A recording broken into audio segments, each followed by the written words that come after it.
हम लोग नए नए नॉर्वे शिफ्ट हुए थे। बहुत ही खूबसूरत जगह है।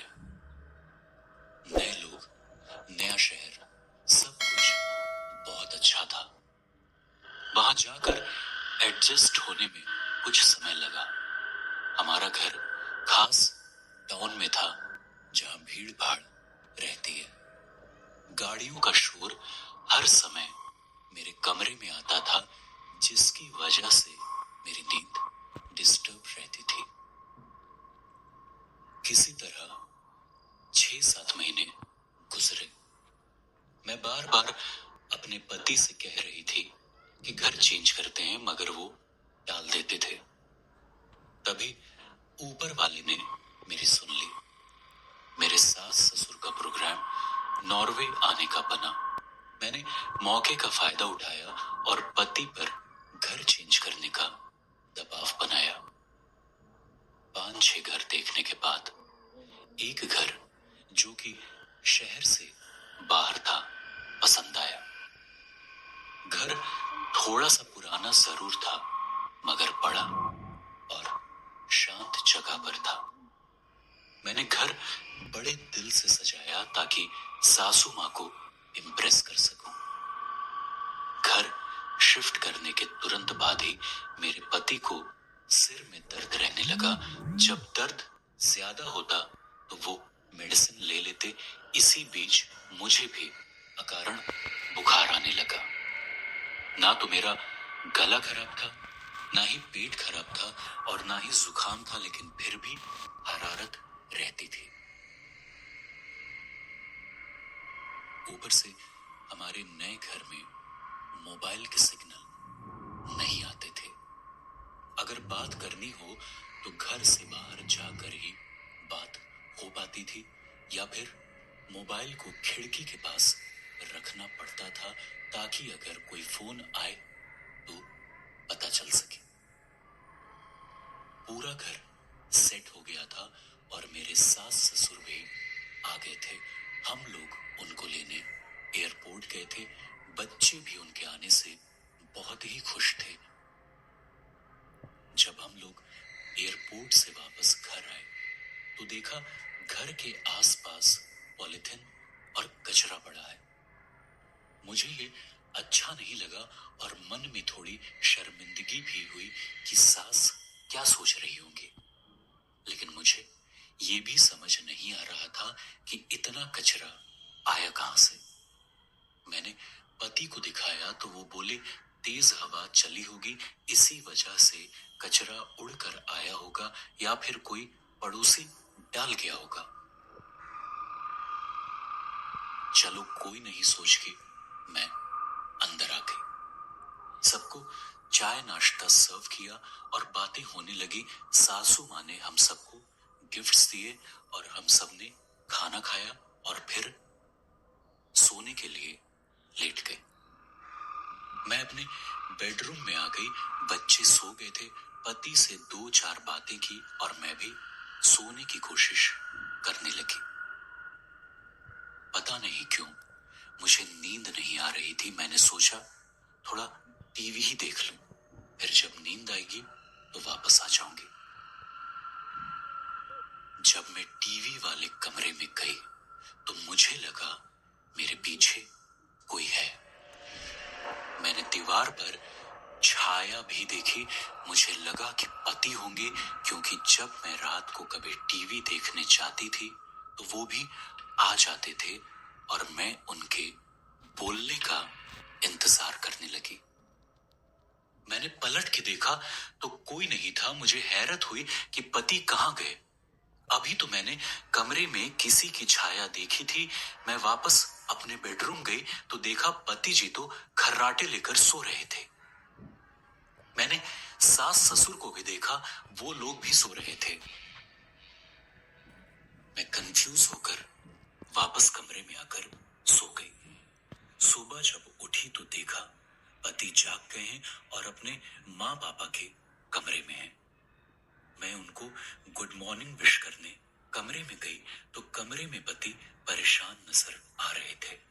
मुझे देखते ही बोले कि पापा की तबीयत ठीक नहीं है, लग रहा उनको बुखार है और सांस लेने में दिक्कत हो रही है। दोपहर होते होते उनकी तबीयत काफी डाउन हो गई। उनको हॉस्पिटल ले गए, डॉक्टर को दिखाया। डॉक्टर ने दवाई देके घर वापस भेज दिया, मगर उनकी हालत सुधरी नहीं। दूसरे दिन तो उनकी हालत काफी खराब हो गई। तबीयत इतनी ज्यादा बिगड़ गई कि उनकी सांस उखड़ने लगी। हम लोगों ने फौरन एम्बुलेंस बुलाई और हॉस्पिटल भागे। वहां उनकी कंडीशन देखकर उनको सीधे वेंटिलेटर पर डाल दिया। उनका डायग्नोसिस होने लगा, मगर वहां का कोई डॉक्टर मर्स नहीं पकड़ पा रहा था। उनके बहुत से टेस्ट हुए, यहाँ तक कि टीबी का भी टेस्ट हुआ, मगर सारे टेस्ट नॉर्मल आ रहे थे। हम लोग सब बहुत परेशान हो गए। सबसे ज्यादा मेरे पति पर प्रेशर था। नई जॉब, नया शहर और पापा का टेंशन।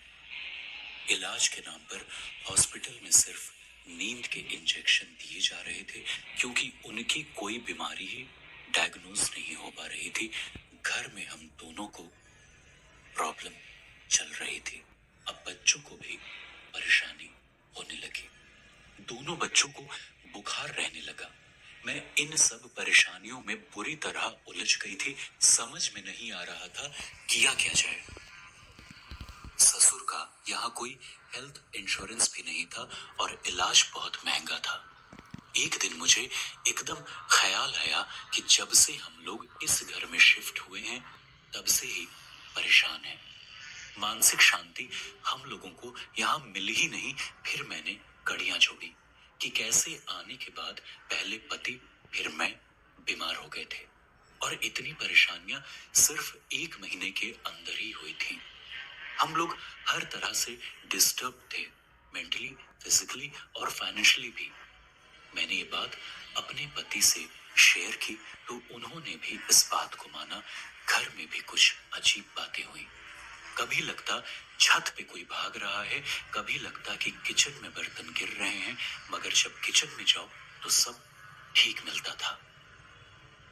एक दिन मैं अपने कमरे में लेटी हुई थी कि मेरी बेटी आकर दरवाजे का पर्दा बराबर करके चली गई। मुझे आश्चर्य हुआ कि उसने ऐसा क्यों किया।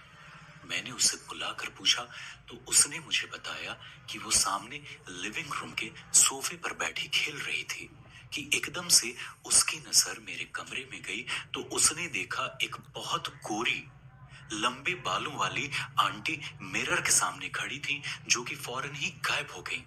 वो उसे दोबारा ना दिखे, इसीलिए उसने पर्दा लगा दिया था। ये सुनकर मुझे भी डर लगा। मैंने बेटी को तो ये कहकर बहला दिया कि बेटा शैडो होगा, मगर खुद अंदर से डर गई।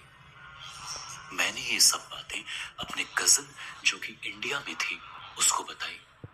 उसने मुझे कहा कि मैं बार बार ये बोलूं कि हम लोग बहुत जल्द इस घर को खाली कर देंगे। अब ये बात मैं बार बार अपने पति को कहती कि हमें घर खाली करना है।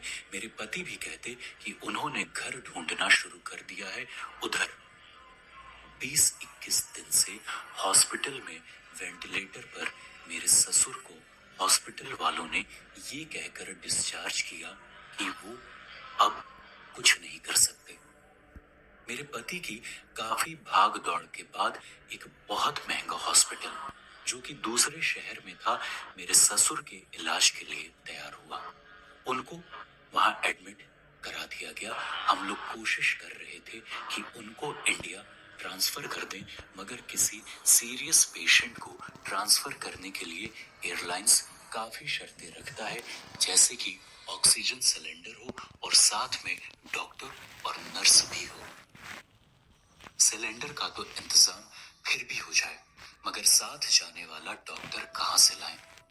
दुआओं और प्रार्थनाओं का दौर जारी था। जितना टेंशन हम लोग उस समय फेस कर रहे थे, उतनी टेंशन मैंने अपनी पूरी लाइफ में कभी नहीं देखी थी।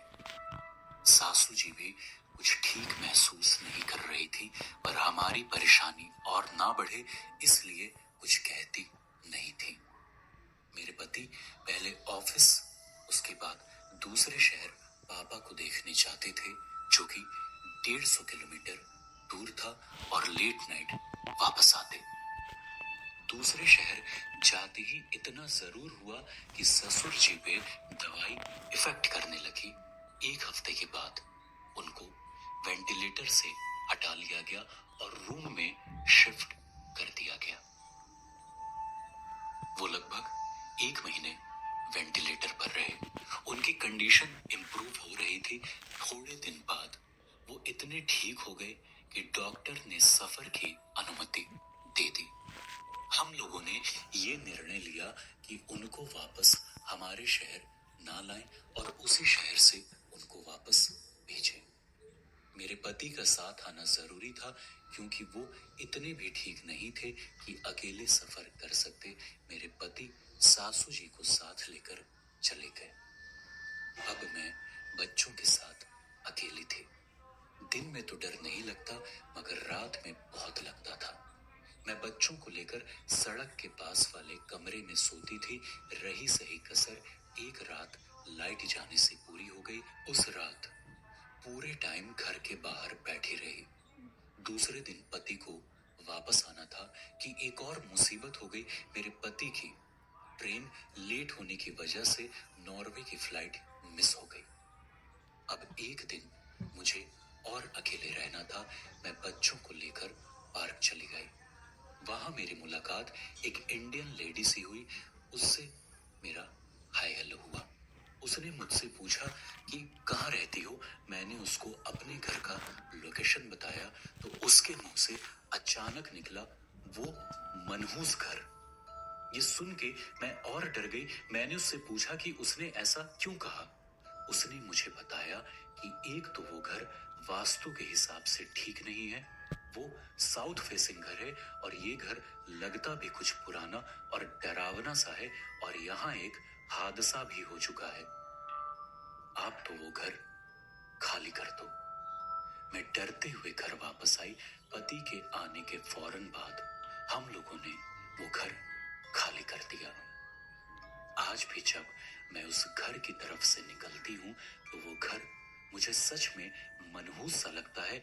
पता नहीं ये बात मैंने पहले क्यों नहीं नोटिस की थी मगर फिर भी ऊपर वाले का शुक्र है कि हम लोगों का कोई बड़ा नुकसान नहीं हुआ। मगर इस बात से इतना जरूर सबक लिया कि घर का असर होता है आपके जीवन पर, आपकी मानसिक शांति पर।